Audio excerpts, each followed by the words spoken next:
Adri, secções em um cone. Como é que vai funcionar a secção em um cone? Tem mais secções? Tem.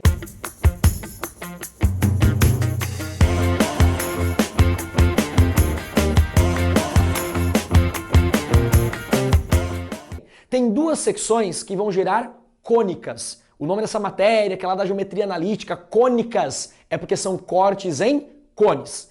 Adri, e tem ainda uma secção que é a secção transversal, que é um corte paralelo à base, que vai gerar cones semelhantes e até o tronco de cone. Mas isso eu vou deixar para um outro momento. A secção que eu vou te mostrar é a secção meridiana.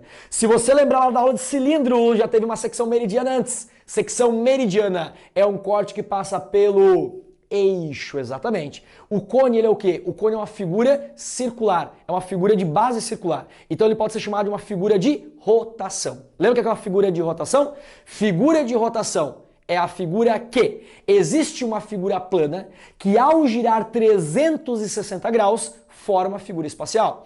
Pega aí um triângulo retângulo, pegou? Pega agora e gira ele em torno de um dos catetos. Pega um triângulo retângulo e gira em torno de um dos catetos. O que vai formar isso? Um cone. Então o cone é uma figura de rotação. Se é uma figura de rotação, né, tem a base circular, dá para imaginar bem que é uma figura de rotação. Se é uma figura de rotação, bem no meio dela, bem no centro da base, passa o quê? E no vértice, nesse caso também, passa o eixo. E a secção meridiana é um corte que passa pelo eixo. Beleza então? Vamos cortar? Cortei. Ó, corte passando bem pelo eixo, bem pelo meio do cone. Passa lá em cima no vértice e passa aqui embaixo no centro da base circular do cone. Legal. Adri, vamos interpretar o quê? Essa figura do corte que foi gerada. Que figura que é essa? Imagina você olhando um cone de frente, né? Conezinho, bonitinho, olha ele de frente. Se eu olhar um cone bem de frente, eu vou ver o quê? Eu vou ver um triângulo. Se eu estou vendo um triângulo, então o corte, a área, a região do corte da secção meridiana em um cone é o quê? É um triângulo. De repente pode te perguntar a área da secção meridiana do cone? Pode acontecer, tá? Adri, isso é o quê? É a área de um triângulo. E a área de um triângulo, me ajuda, tem várias maneiras de calcular, mas a mais comum é o quê? Pegar a sua base vezes a sua altura, tudo sobre 2. Quem é a base da secção meridiana de um cone? Olha para lá. Adri, a base, ela vem daqui até aqui. Ela vai de uma extremidade da circunferência até o outro lado, passando pelo centro.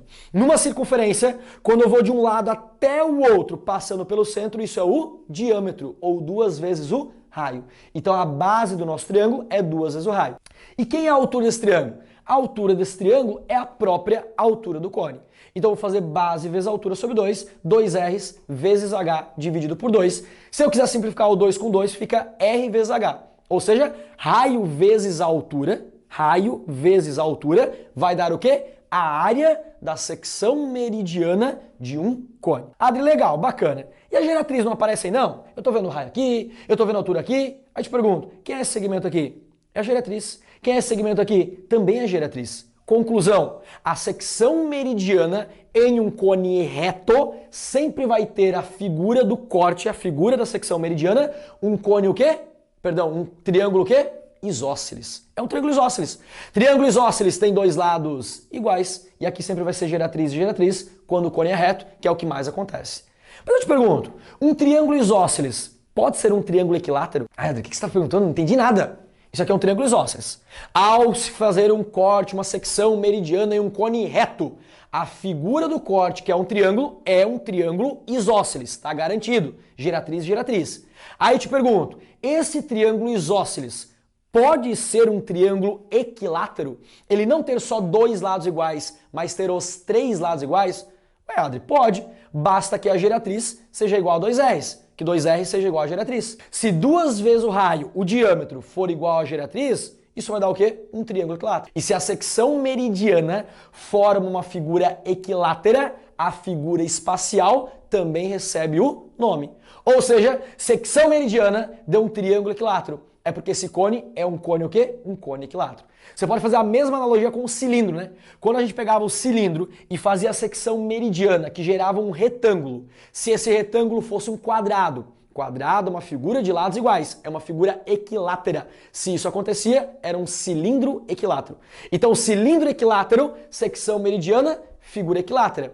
Cone equilátero, a secção meridiana tem um corte que é uma figura equilátera, nesse caso, triângulo equilátero. Isso aqui vai e volta, tá?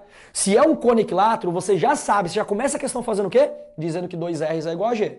Se você tem um raio, você descobre a geratriz, você faz um Pitágoras, descobre a altura e calcula qualquer coisa que você precisar do cone. E se você souber que 2R's é igual a geratriz, que geratriz é igual a 2R's, ou que a secção meridiana do cone gerou um triângulo equilátero, é porque é um cone equilátero. Sempre lembre que vai e volta. O mais comum é falar na questão, em um cone equilátero, e muita gente fala o quê? Ai, como é que eu vou fazer? Quer ver só a questão? Um cone equilátero tem geratriz igual a 6. Qual é o volume desse cone? Então ele quer fazer, ó. Ele quer o volume e ele me deu a geratriz. Para o volume, justamente o que eu não precisava era a geratriz. Eu preciso do raio e da altura. E não tem mais nada. Tem sim. Ele falou que é um cone equilátero. Se eu tenho a geratriz, eu tenho o raio. Eu descubro o raio. Esse raio é justamente a metade da geratriz. Se eu tenho a geratriz e o raio, faz Pitágoras, descobre a altura e você calcula o volume, ou seja lá qual for a outra coisa perguntada.